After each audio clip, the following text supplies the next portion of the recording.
Hello everyone, in today's video, I'm going to be reviewing the original 1931 Dr. Jekyll and Mr. Hyde with Frederic March. Not only was Universal making horror movies back in the 1930s, Paramount was also making horror movies. This was not really the first Dr. Jekyll and Mr. Hyde film. This was actually a remake from the 1920s silent film with John Barrymore. This DVD right here has both the 1931 Frederic March Dr. Jekyll and Mr. Hyde and the Spencer Tracy Dr. Jekyll and Mr. Hyde movie. Dr. Jekyll and Mr. Hyde was directed by Ruben Mamoulian. I'm not sure if I'm saying his name right.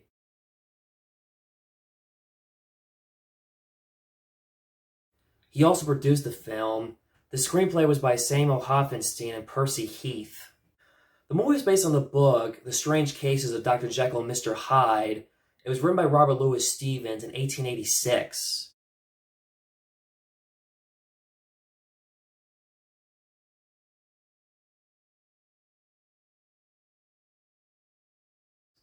The movie was released on December 24th, 1931 on Christmas Eve. But despite that the film came out around during that time, the film was released around late 1931, early 1932, like in between at that time. The movie made over $1 million around the time of its release, but unfortunately, that did not save Paramount Pictures from going bankrupt around the time period this film came out. The film was nominated for 3 Academy Awards and won Best Actor that year. This is the first horror movie to ever win an Academy Award at that time. The film stars Frederic March, Miriam Hopkins, and Rose Hobart. I'm not sure if I'm saying her name right. Dr. Jekyll is a scientist who tests his theory that everyone has a good and evil side to them. Dr. Jekyll creates a formula that turns him into Mr. Hyde. A very violent evil person alters his personality. He becomes a drink in the formula. When Dr. Jekyll becomes Mr. Hyde, he beats, abuses, and treats a prostitute dancer named Ivy very poorly. What I love about this movie, it's like another Frankenstein Invisible Man type story, but different. In Frankenstein, it shows how why playing God is not such a good thing. And whereas the Invisible Man, it shows how when a man's experiment's gone too far when he takes the advantage of being invisible. Whereas in this movie, Dr. Jekyll points out the good and evil and multiple personality disorders in different people and human beings. When Dr. Jekyll tries to prove his point in theory on this, like in all other mad scientist films, this is another example about how science fails. Also how going too far and extreme with his science and research goes too far and extreme and has a negative impact on his life. He neglects his fiancée. It also affects his social life. Frederic March is great in this film as Dr. Jekyll and Mr. Hyde. Even though despite that it's called Dr. Jekyll and Mr. Hyde, but for some reason in the movie they call him Dr. Jekyll, which I don't know why that is. Frederic March is Dr. Jekyll or Jekyll, whichever he's called. He's a smart man, a gentleman, a kind, caring person. His formula is a success, but unfortunately goes too far and it changes and alters his personality.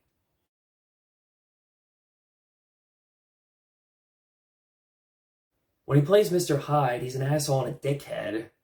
Mr. Hyde is very rude, mean, disrespectful, cruel, and abusive to Ivy the prostitute dancer.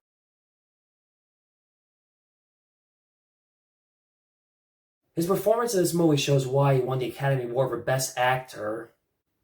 I don't know why, is it just me or does Mr. Hyde look like a caveman / a monkey?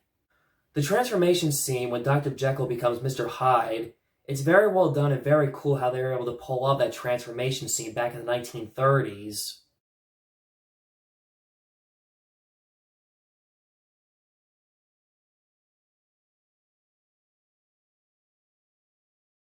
The way they were able to pull off that scene back in the 1930s was they would use color filters in front of the camera lens and use various colors. Mr. Hyde's acrobatic stunts are very cool and impressive. Dr. Jekyll loves his fiancée Muriel and he feels very bad for neglecting her. Muriel's father is such a jerk and control freak that he will not let his daughter make her own decisions and let her decide when she wants to marry Dr. Jekyll.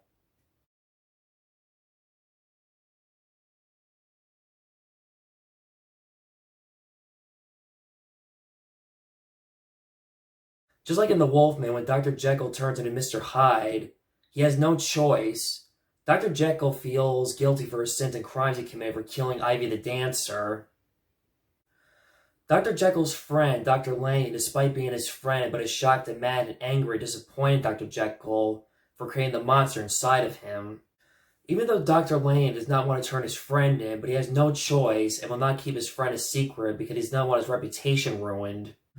The character Ivy you feel bad and sympathetic for because of the way Mr. Hyde is so mean and abusive to her.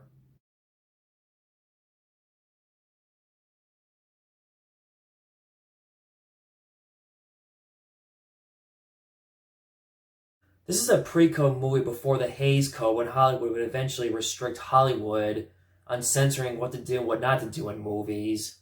No sex, no violence, and nudity. The scene when Ivy gets hurt and mugged, Dr. Jekyll is checking her to make sure she is not seriously injured. She strips her clothes off and gets into bed naked. This basically means she wants to have sex with Dr. Jekyll. If this movie came out today, this movie would get an X or an R rating. They don't show the rape scene, but we already know as the audience the way Mr. Hyde treats Ivy, that's a sign that he raped her. That scene is very intense. Since this was 1931, there were no rating systems back then. It surprises me to see a lot of skin in a 1930s movie for that time. Dr. Jekyll feels bad for the way Hyde treated her. He sends her money to make sure she's okay and safe. The gothic atmosphere and fog shadelights are so gorgeous and beautiful to look at. If someone made an art photo from this movie, it would look so cool.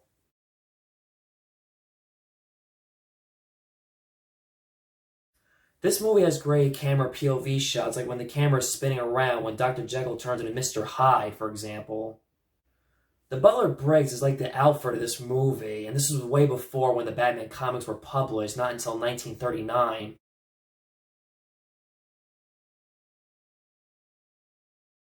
Speaking of Batman comic books and Alfred, you can also point out that the character of Two-Face was an inspiration for Dr. Jekyll and Mr. Hyde, and the same thing with Marvel and the Incredible Hulk comic books.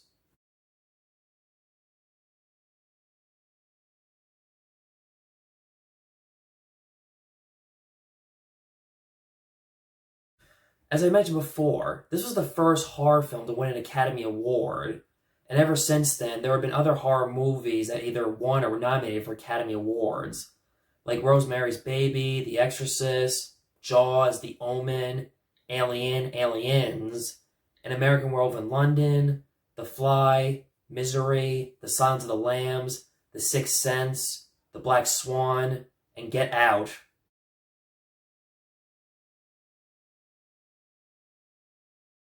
Ever since this movie and the 1920s silent Dr. Jekyll and Mr. Hyde, there have been many other movie adaptations and versions of Dr. Jekyll and Mr. Hyde, and the reason for that is because the story is in the public domain. Just like similar to Bram Stoker's Dracula and Mary Shelley's Frankenstein, they're also in the public domain stories. In 1941, Paramount Pictures once again remade Dr. Jekyll and Mr. Hyde with Spencer Tracy playing Dr. Jekyll and Mr. Hyde. I'll admit, I saw this 3 years ago and I haven't really seen it since then. And honestly, I really was not that crazy about it. I mean, I didn't hate it. I'm not saying it's like bad or anything. I just did not find the film really that good.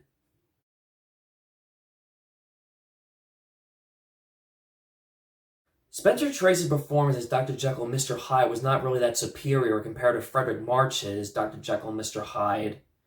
And also, I really did not really care for the way they did the transformation scene that much. Just like Abbott and Costello meet Frankenstein, they also did Meets Dr. Jekyll and Mr. Hyde with Boris Karloff as Dr. Jekyll and Mr. Hyde as a parody.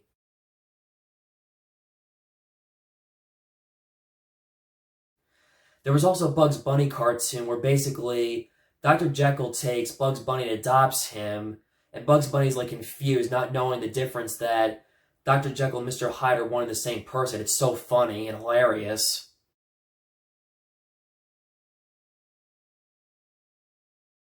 In the 1960s, Hammer made their own version of Dr. Jekyll and Mr. Hyde called The Two Faces of Dr. Jekyll and Mr. Hyde. I'll admit, I haven't seen that film yet. I do own the film on DVD. I just have not gotten around to seeing it. At some point in time, I would like to check it out for curiosity to see how it is.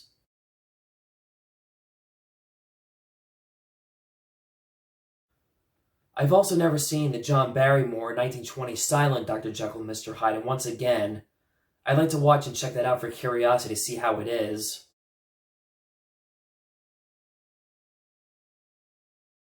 In the 90s, there was this children's fantasy animation film called The Page Master with Macaulay Culkin from Home Alone.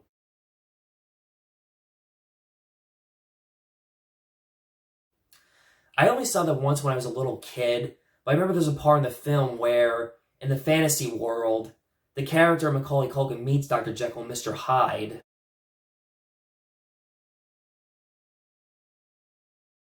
And yes, in 2017, unfortunately, I must mention that Russell Crowe played Dr. Jekyll and Mr. Hyde in the stupid Tom Cruise Universal Monster remake. He was basically the Nick Fury of that movie, and I'll admit, I've never seen that movie, and I have no interest or desire to ever watch that film. The closest I've really seen is watching, like, internet critics, like Nostalgia Critic or other online critics, with their point of views about how bad the movie was.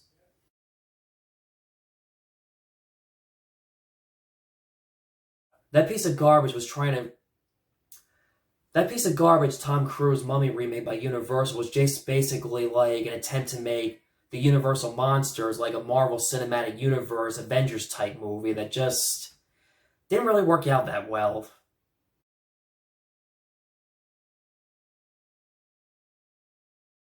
Out of all the Dr. Jekyll and Mr. Hyde movie, this is probably the best one of them all because of Frederic March's performance. So that was my review of Dr. Jekyll and Mr. Hyde. Please like the video, subscribe, hit that notification button to get my latest updates on my YouTube channel. See you next time.